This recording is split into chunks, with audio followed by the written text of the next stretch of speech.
have Brad Seibel, who's going to talk to us about oxygen and temperature dependency of metabolism in mesopelagic organisms. So over to you, Brad. All right, let me see if I can bring the slides up here.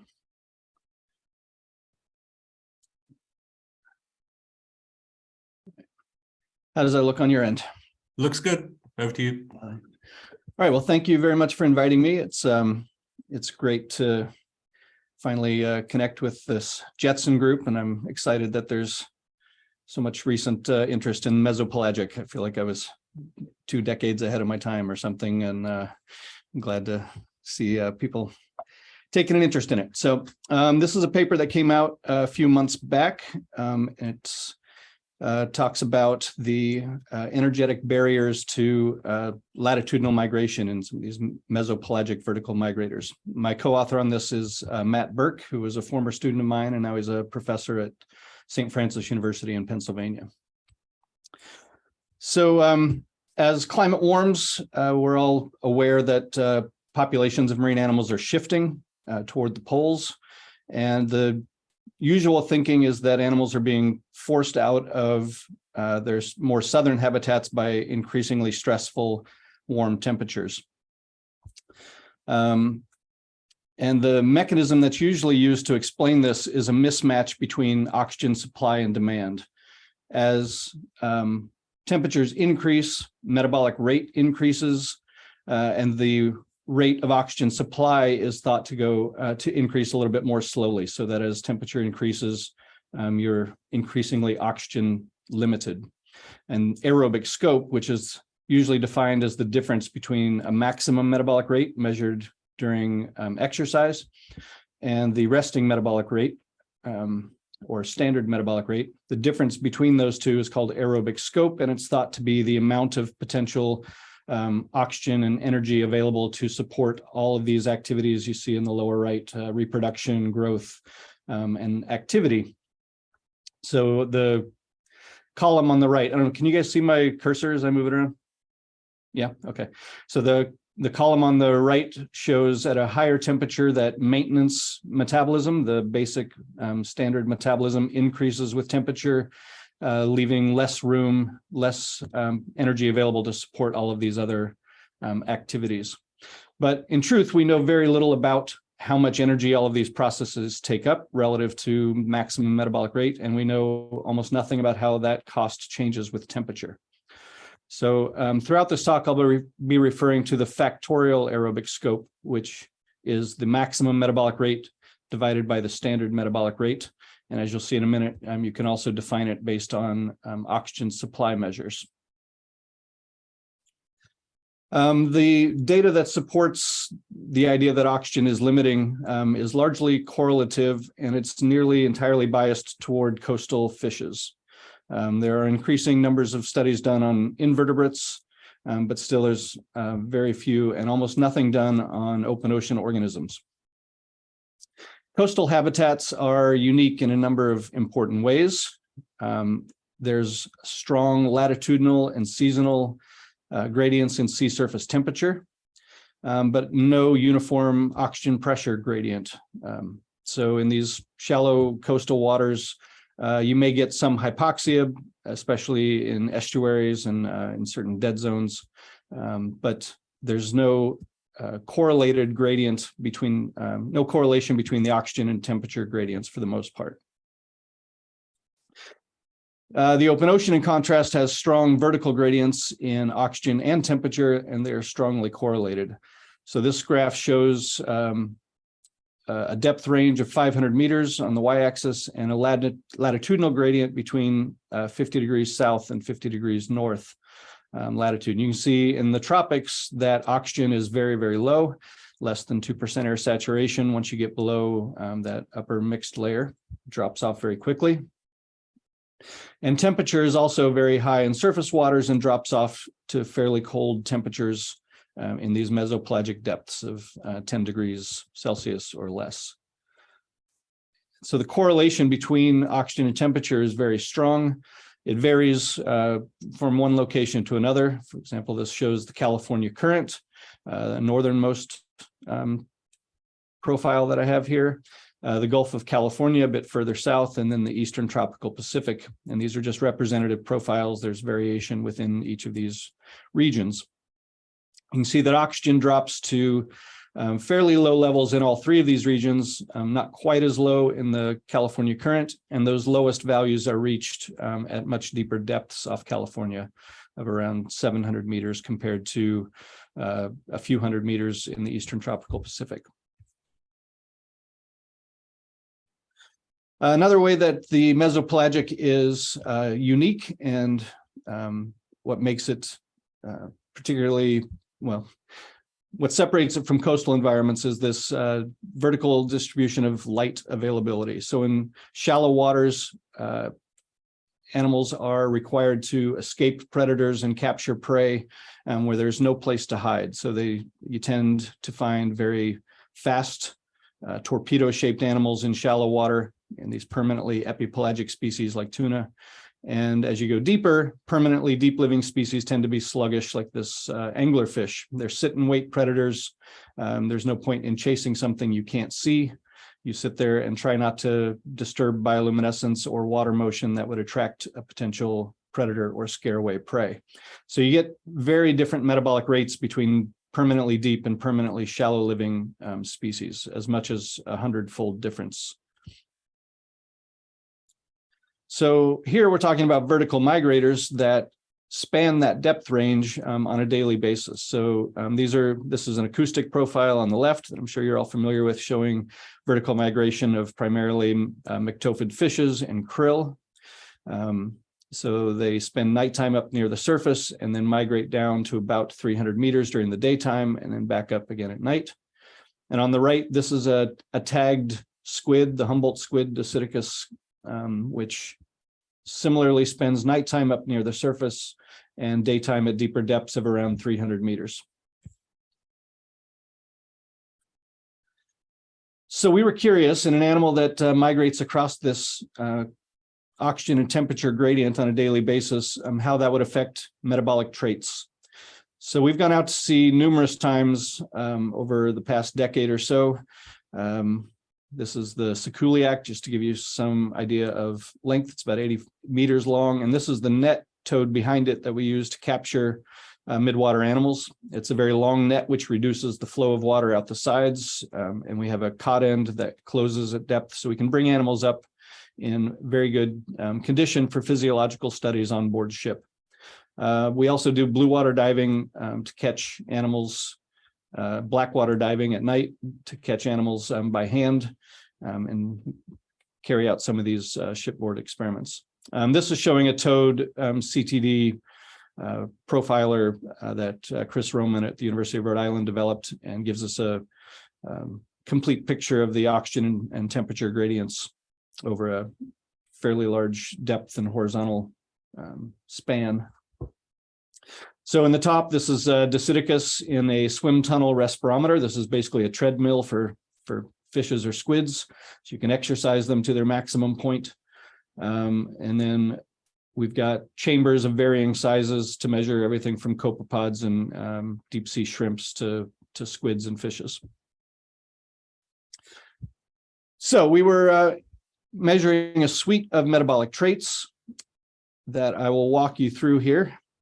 If you want to measure the standard or resting metabolic rate, you put an animal in a chamber, give them enough time to acclimate so that they are in a non-stressed condition and that they have processed any food in their gut, and they are in a standard resting state.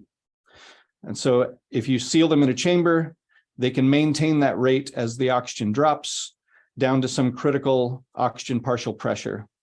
Shown here is PC for SMR, the standard metabolic rate. So that's the critical oxygen partial pressure. And as the oxygen is dropping, the heart rate is increasing, ventilation rate is increasing. All of these things that pick up oxygen from the environment and transport it to the tissues are increasing. And so that's the oxygen supply. And when it reaches its maximum capacity, when the heart is going as fast as it can and ventilation is going as fast as it can, you're at the oxygen supply capacity. That's alpha, designated as the slope of this line. So anywhere along this line, the oxygen supply is maximized. So when we measure a maximum metabolic rate, we put an animal in a chamber and exercise it, or we chase it to exhaustion and then quickly measure the rate after that. And they are capable of maintaining a maximum metabolic rate in down to a critical level as well, which we call PC max. So once you reach PC max, as the oxygen pressure declines, the metabolic rate will decline along the slope of this alpha line, the oxygen supply capacity line. So in animals that are experiencing an increase in temperature, that metabolic rate will increase and the oxygen supply capacity will have to increase to meet it. Or if you're comparing a more sluggish animal to a more athletic animal, you will also see that the more athletic animal has a higher oxygen supply capacity, a steeper slope to this line.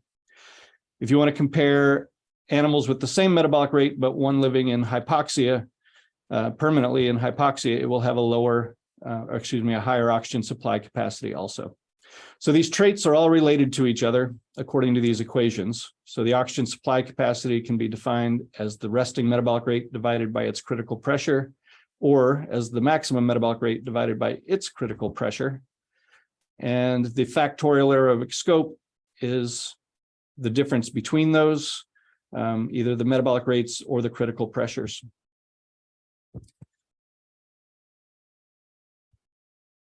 And because those traits are all related, their temperature sensitivities are also related. So these E values are temperature coefficients defined as the slope of these Arrhenius plots. So this is the natural log of the rate, the metric, whatever it is you're measuring, and the inverse of temperature. So these are exponents, and so they are related according to the rules of exponents.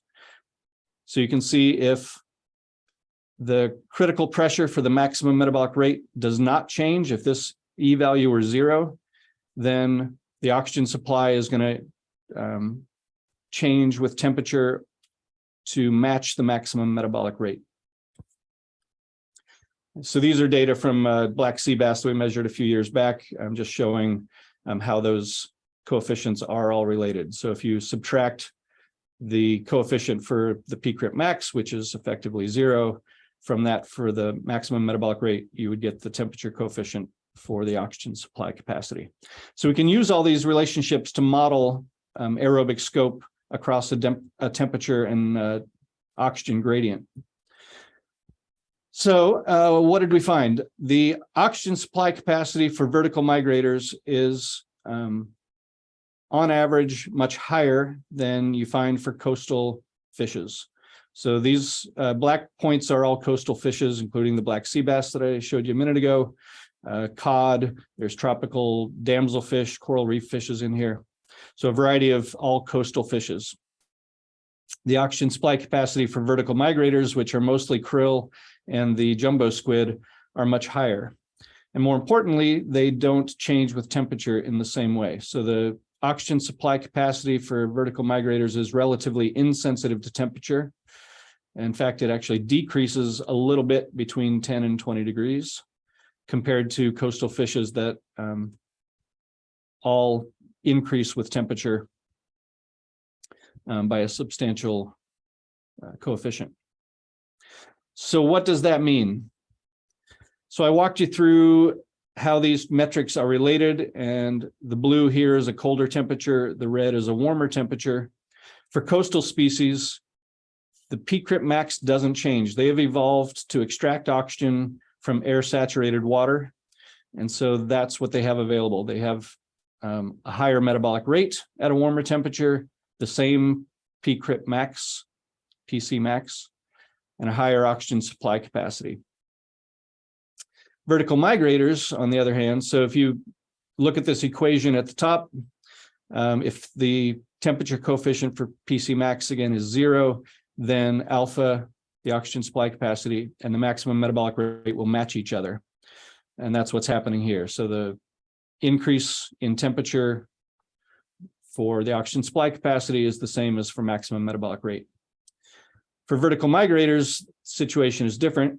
Oxygen supply capacity doesn't change much with temperature, which means that the maximum metabolic rate and its critical pressure change together. So they move up and down this line together. So as temperature increases, the maximum metabolic rate increases, but more oxygen is required to support it. What we don't know is exactly what those temperature coefficients are. We know that they must be the same, but we don't know what they are yet. All right, so this is sort of a little thought experiment on what we could expect. As you go deeper in the ocean, the temperature drops, and the maximum metabolic rate is going to drop along with it.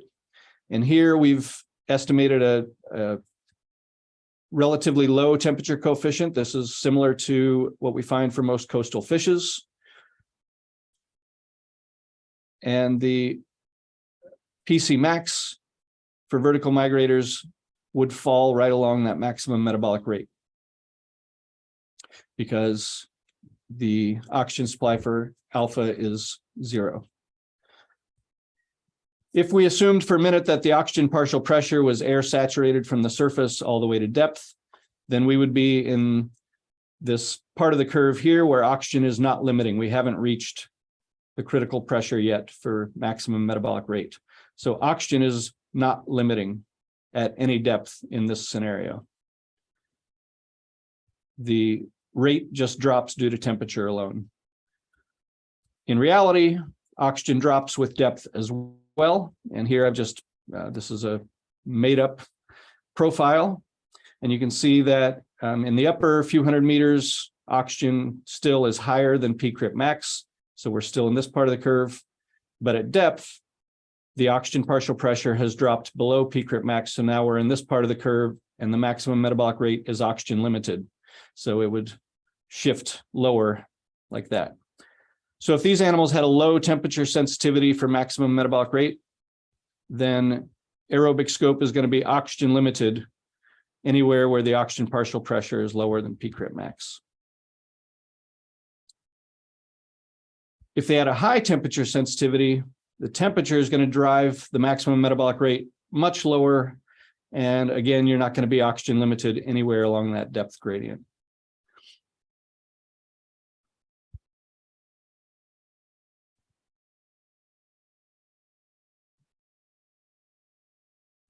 So this is the data we have for the jumbo squid, Dosidicus, showing a very high temperature sensitivity between 25 and 20 degrees. The maximum metabolic rate plummets across that depth range, across that temperature range. And the peak crip max is going to drop along with it. So aerobic scope is going to decline rapidly with temperature in the upper water column, and then much more gradually with increasing depth. So this is sort of a demonstration of what that looks like. This is a video of squids on one of our blackwater dives. And if you listen closely, you'll hear the sound of a squid running into me at full speed. That was it. So there's a squid that's been momentarily stunned by running into me. This is a subadult. These animals get up to about 2 meters long when fully grown. So you can see they're fairly active and fast swimmers in warm water at night. During the daytime, this is video taken from a submersible at the Monterey Bay Aquarium Research Institute. Those are myctophid fishes, and the squids are much more sluggish. They will attempt to feed a little bit in the lights of the submersible, but for the most part, they're completely inactive and not doing much. So that's the effect of cold temperature on their metabolic rate.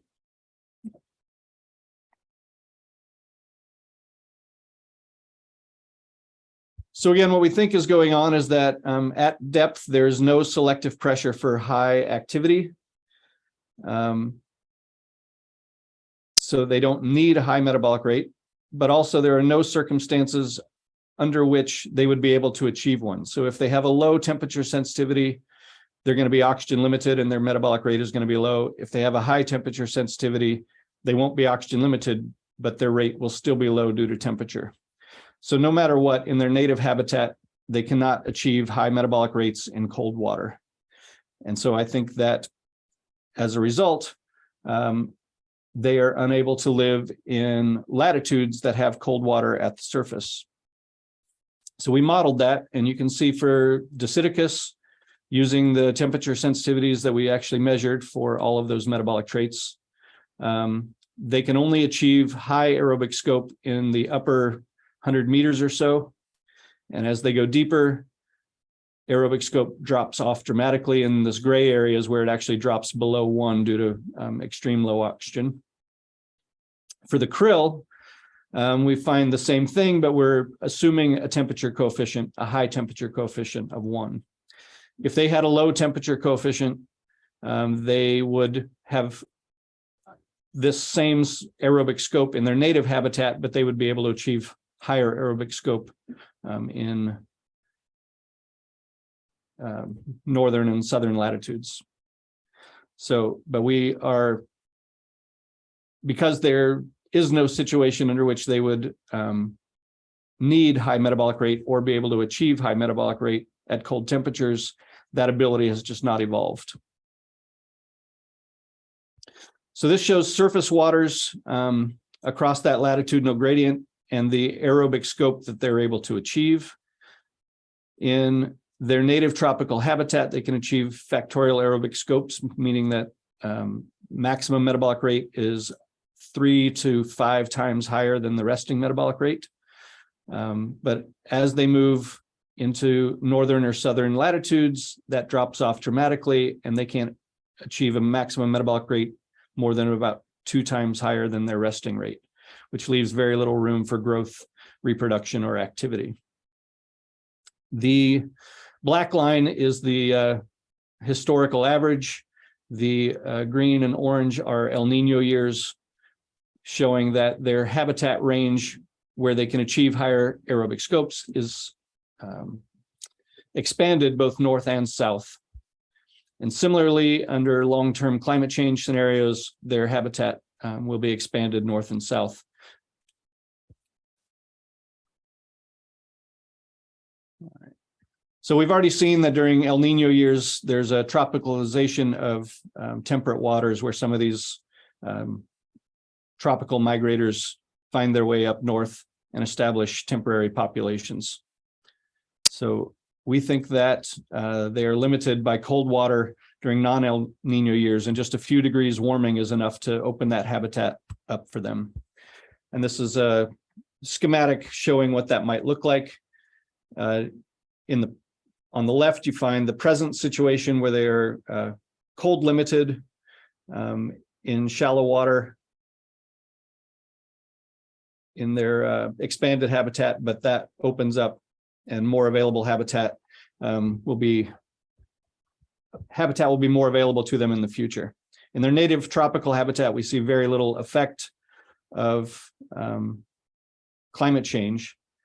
They become a little bit more heat limited at the surface, and oxygen limitation may cause their distribution to shoal a little bit, but for the most part, they're not oxygen limited or temperature limited in their native habitat. So this is a project was dependent on collaborations with a lot of people that helped collect the data and have these expeditions be successful. It includes Karen Wishner and Chris Roman at the University of Rhode Island, Curtis Deutsch and Allison Mislon, who were previously at University of Washington, now at Princeton. And then the data was collected by former students of mine, Rui Rosa, Lloyd Trueblood, Matt Burke, and my technician, Tracy Shaw. So I'd be happy to take questions.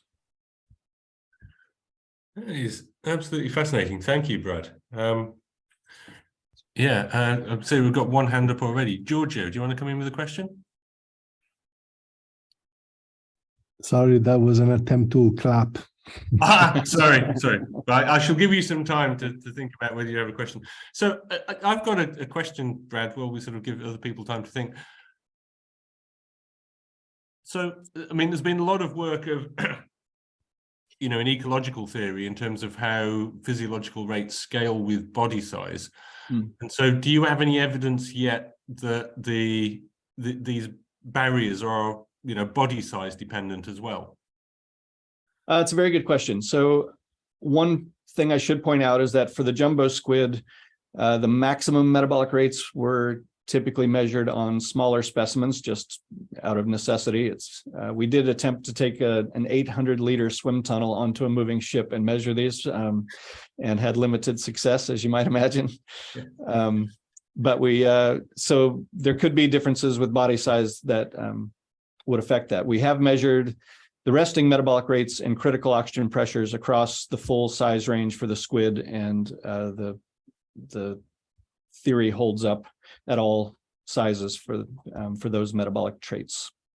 There was a recent paper that came out that suggested that the oxygen supply capacity changes at a different rate than metabolism, and they predicted shrinking, or they supported previous predictions of shrinking body sizes with increased warming, but they were looking at standard metabolic rate rather than maximum, and the oxygen supply capacity is responding to maximum metabolic rate, not the resting metabolic rate. So I don't think that we are likely to see shrinking fishes for the reasons that people have stated. They are shrinking. That seems to be mostly true, although not universally. But I don't think it's due to oxygen limitation. I don't know if that answered your question or not. Yeah, thank you. And I guess another one that sort of occurred to me is, is this purely dictated by physiology, or does ecology have a role as well in terms of, does trophic level, whether they're more likely to be predators or sort of opportunists, have any influence on things, or is it likely to be a second order effect? I would say ecology definitely plays a role in the sense that it determines whether or not high metabolic rates are required at one depth or another, or at one temperature or another. But for all of these migrators, from tiny little krill up to jumbo squid, they seem to show the same tendencies, and they all do have their own predators and their own prey. So I haven't noticed anything specific about ones that are at the top of the food chain compared to the bottom. They're all, I guess, we've only measured animals in the middle of the food chain somewhere is one way to do it. Okay, thank you. We've still got a couple of minutes if anybody wants to come in with another question. Let me just check on the list in terms of whether I've missed anything, which does sometimes happen. But if anybody has got a question, just please open your microphone and ask while I'm just going through. I think the question I've got in the chat, I think that's a different talk. So this was my first attempt to explain this study in a 20-minute format. So it's complicated, and feel free to write to me later if questions occur, or definitely don't hesitate if you're confused to admit that, because it's confusing. I would hope they will, and I would also refer people to your paper as well. So, please do contact Brad if you have any questions or the things that you want to discuss. So thank you once again to Brad and also to Chloe for the talk. Thank you to everybody for joining the call. These talks have been recorded, and we'll try and put them up on the YouTube channel either tomorrow or the start of next week. If you came in partway through, or there are people who want to catch up on them, I'm sure there'll be a number. And otherwise, please keep your eyes peeled for the advertisement for the next talk, which will